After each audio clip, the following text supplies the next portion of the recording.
जय श्री कृष्णा। प्रिय दर्शकों, भाई और बहनों, अष्टो चर्चा में आपका स्वागत है। आज के वीडियो में जो मेष लग्न के व्यक्ति हैं अर्थात एरीज असेंडेंट हैं, उनका सितंबर माह कैसा गुजरेगा उस पर एक संक्षिप्त पर चर्चा करेंगे। आप कैसे पता करेंगे कि आप मेष लग्न के व्यक्ति हैं? तो आप अपना बर्थ डिटेल्स किसी अच्छे एस्ट्रो के सॉफ्टवेयर में डालिए। यदि D1 कुंडली जो बनकर आती है, जिसको हम लग्न चार्ट या असेंडेंट चार्ट भी कहते हैं, उसमें प्रथम भाव में यदि आपका 1 नंबर लिखा हुआ हो तो आप मेष लग्न के व्यक्ति हुए। यदि आपके पास अपना बर्थ डिटेल्स नहीं है तो नाम राशि से देखिए, रिजल्ट मोर और लेस सेम होता है।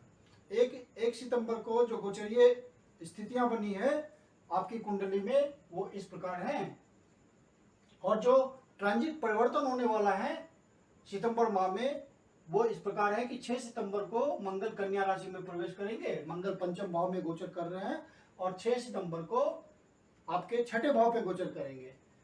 फिर 6 सितंबर को ही शुक्र तुला राशि में प्रवेश करेंगे। तो शुक्र अभी छठे भाव में आपके गोचर कर रहे हैं और 6 तारीख को आपके सप्तम भाव पे गोचर करेंगे। 15 सितंबर को गुरु वक्री अवस्था में ही मकर राशि में प्रवेश करेंगे और शनि महाराज को ज्वाइन करेंगे। तो गुरु अभी आपके 11वें भाव पे गोचर कर रहे हैं और वक्री अवस्था में ही फिर मकर राशि में शनि को ज्वाइन करेंगे, 10वें भाव पे गोचर करेंगे। फिर 17 सितंबर को सूर्य कन्या राशि में प्रवेश करेंगे। तो सूर्य आपके पंचम भाव से निकल करके छठे भाव पे गोचर करेंगे। फिर 22 सितंबर को बुध तुला राशि में प्रवेश करेंगे। तो बुध यहाँ से निकल करके आपके सप्तम भाव पे गोचर करेंगे। तो ये गोचरीय परिवर्तन बहुत इंपॉर्टेंट होते हैं। और जब कोई ग्रह अपना राशि परिवर्तन करता है तो अपना विशेष रिजल्ट देने के लिए इच्छुक होता है। यदि आपका जो ओरिजिनल बर्थ चार्ट है, नटल चार्ट है, उसमें यदि कोई प्रॉमिस हो महादशा, अंतर्दशा, प्रत्यंतरदशा की और गोचर उसको टैली कर रहा है तो वो रिजल्ट निश्चित रूप से आ जाता है। इस पर इन ट्रांजिट परिवर्तन के कारण जो विशेष रिजल्ट संभावित है वो क्या हो सकते हैं, उसका संक्षिप्त विवरण आपको देता हूं। 6 सितंबर को मंगल कन्या राशि में प्रवेश कर जाएंगे। अभी वो पंचम भाव पे गोचर कर रहे हैं। तो जब 6 सितंबर पे मंगल यहाँ चले आएंगे तो छठे भाव में आ जाएंगे। तो मंगल का छठे भाव पे गोचर अच्छा होता है, वो आपके लग्नेश भी है, लेकिन शत्रु राशि में गोचर करेंगे तो उनको रिजल्ट देने में थोड़ी कठिनाई होगी और शत्रु के साथ बैठेंगे क्योंकि शत्रु की राशि है और शत्रु उनका वहीं बैठा हुआ है उन्हीं के साथ, और शत्रु राशि में गोचर कर रहे हैं और उस शत्रु राशि का मालिक बुध भी छठे भाव पे गोचर कर रहा है। तो मंगल के साथ बुध भी गोचर उसी भाव में कर रहे हैं, तो मंगल को थोड़ा रिजल्ट देने में परेशानी होगी। यहां से मंगल 1 2 3 4 चौथी दृष्टि से नवम भाव को देखेंगे, नवम भाव को देख रहे होंगे और यहां बैठ करके वो नवम भाव को देख रहे हैं। फिर यहां से सप्तम दृष्टि से 12वें भाव को देख रहे हैं। फिर यहां से आपके लग्न को देख रहे हैं। तो इन सब जगह से आपको मजबूती देंगे। सिर्फ आपको ध्यान रखना है कि जैसे आपका अपने पिता से कोई वाद विवाद ना हो, कोई गुरु से वाद विवाद ना हो, धर्म से रिलेटेड कोई वाद विवाद ना हो। तो ये ध्यान रखना है क्योंकि मंगल छठे भाव में वाद विवाद के भाव में बैठा हुआ है। धन की दृष्टि से आपको कुछ लाभ हो सकता है, पिता से, गुरुजनों से कुछ फायदा हो सकता है। धर्म के क्षेत्र में है आप, धर्म से संबंधित व्यवसाय है आपका, किसी तरह का धर्म से आप जुड़े हुए हैं तो वहां से कुछ आय के स्रोत प्राप्त होंगे। बाहर से आपका कोई संबंध है, जैसे कि आपका बिजनेस बाहर फैला हुआ है या डिस्टेंस प्लेसेस में फैला हुआ है, तो वहां से आपको कुछ आर्थिक लाभ मिल सकता है। तो आप खुद कुछ धन का सृजन कर सकते हैं क्योंकि लग्नेश आपका छठे भाव में है और ये नौकरी का भी भाव होता है।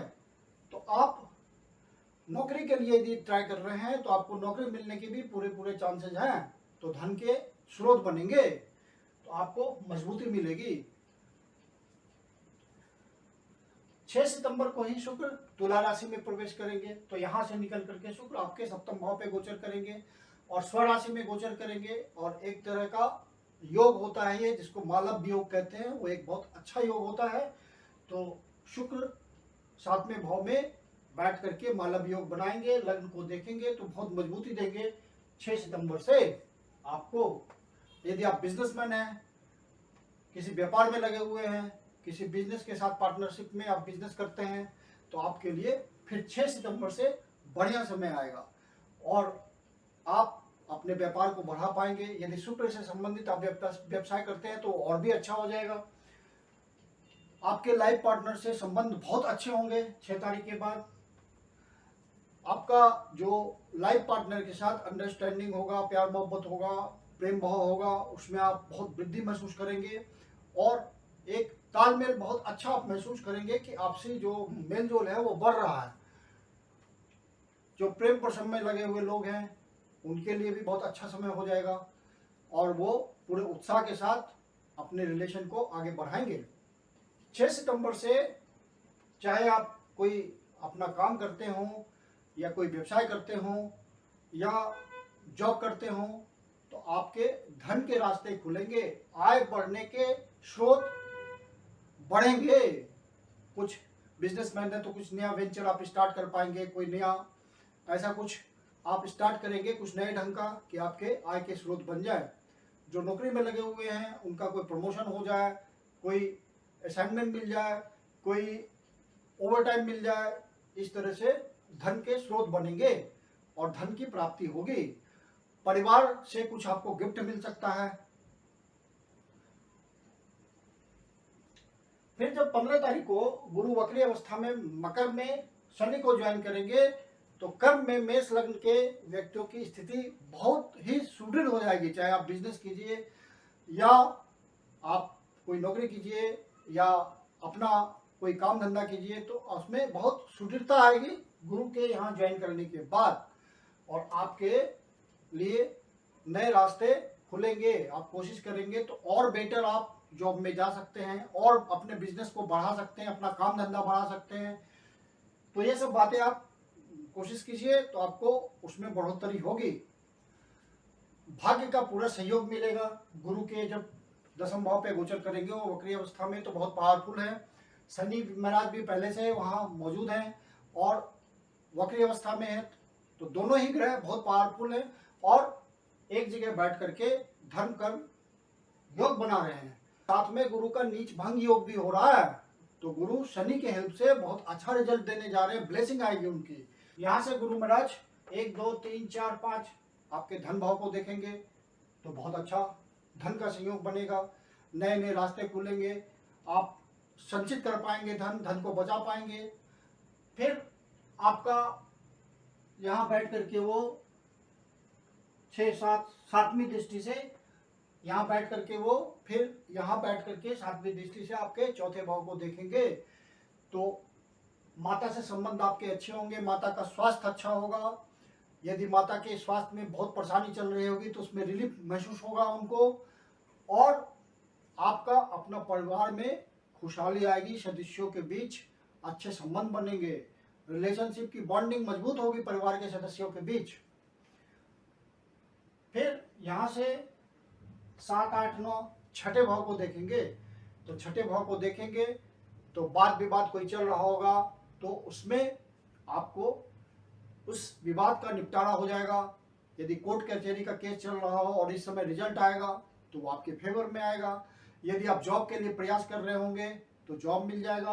और चूंकि ये आपका यहाँ पे आपका लग्नेश मंगल 6 तारीख को आ चुका है, तो आपको 2 अपॉइंटमेंट लेटर मिल सकते हैं इस मंथ में, सितंबर में, क्योंकि द्वितीय स्वभाव की राशि है यहाँ पे, तो आपको जॉब मिलेगा, तो 2 जॉब मिलेगा सिमल्टेनियसली और आपके रास्ते खुलेंगे, 2 रास्ते बनेंगे किसी भी तरह के। फिर जब 17 सितंबर को सूर्य कन्या राशि में प्रवेश करेंगे तो आपका सूर्य यहाँ से निकल करके आपके छठे भाव पे गोचर करेंगे। तो सूर्य का छठे भाव पे गोचर करने का मतलब ये है कि आप अपने स्वास्थ्य का तो ध्यान रखिए और नेत्र संबंधी, कोई आपका पेट संबंधी कोई रोग, स्किन संबंधी कोई रोग हो सकता है। तो आपको जब तक सूर्य यहाँ गोचर कर रहे हैं 1 महीने के लिए, तब तक आपको अपने स्वास्थ्य का ध्यान रखना है, इन सब बातों का ध्यान रखना है। संतान की तरफ से कोई आपको शुभ समाचार इस प्रकार से मिल सकता है कि संतान अर्न करने लगा, उसकी कोई नौकरी मिल गई, कोई उसका रास्ता खुल गया, तो संतान की तरफ से कोई शुभ समाचार आपको मिलेगा। फिर 22 सितंबर को बुध तुला राशि में प्रवेश करेंगे। तो बुध यहाँ गोचर करेंगे सप्तम भाव पे, तो सप्तम भाव पे गोचर करेंगे और शुक्र महाराज वहां पहले से विराजमान हैं। तो जो व्यापारी वर्ग है उसके लिए तो बहुत ही अच्छा हो जाएगा, धन के रास्ते खुलेंगे, धन अचानक से आप महसूस करेंगे कि आपका काम बहुत बढ़ गया है, आपके क्लाइंट बहुत बढ़ गए हैं, ग्राहक आने लगे हैं, ग्राहक हैं आपके, कस्टमर हैं तो कस्टमर बढ़ गए हैं, आपका डिमांड बढ़ गया है और आप बहुत बिजी हो गए हैं, ऐसा महसूस करेंगे आप। जो व्यापारी वर्ग है, पब्लिक इंटरेक्शन में लगे हुए लोग हैं, उनका भी काम धंधा बढ़ेगा। तो इस तरह की बातें होंगी।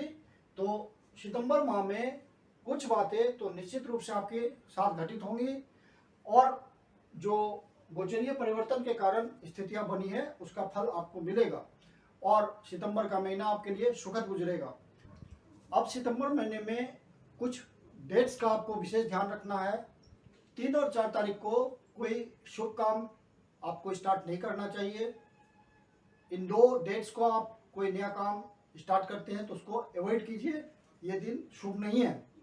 8 और 9 तारीख को आप अपने स्वास्थ्य का विशेष ध्यान रखिएगा। 12-13 तारीख को कोई आपको वो शुभ समाचार मिल सकता है, कोई ऐसा समाचार मिल सकता है जिससे आपका मन दुखी हो। तो यदि ऐसा महसूस हो तो 2 सामान्य उपाय हैं कि विष्णु सहस्त्रनाम का पाठ कर लीजिए या शिव जी के मंदिर पे जाके शिवलिंग पे दूध का अभिषेक कीजिए। 20 और 21 तारीख को आपको आध्यात्मिक उन्नति महसूस हो सकती है। आप यदि प्रयास कर रहे हैं तो इन 2 दिनों आपको विशेष लाभ होगा और इन 2 दिनों आपके खर्चे बढ़ सकते हैं, तो खर्चों पे नियंत्रण रखिए। धन की दृष्टि से 6 तारीख, 7 तारीख, 16 तारीख, 17 तारीख, 24 तारीख, 25 तारीख बहुत महत्वपूर्ण है। इन दिनों आप धन के लिए प्रयास कीजिए तो विशेष अवसर मिल सकते हैं। मैं कुंदन शर्मा आप लोग का हार्दिक स्वागत करता हूं। यदि आपको वीडियो अच्छा लगा तो लाइक कीजिए, सब्सक्राइब कीजिए, शेयर कीजिए। यदि आपके जीवन की कोई समस्या है जिसका समाधान आप हमसे चाहते हैं तो मुझे कंसल्ट कर सकते हैं। नीचे व्हाट्सएप नंबर दिया हुआ, मेरी अपनी कंसल्टेशन शुल्क होती है। धन्यवाद।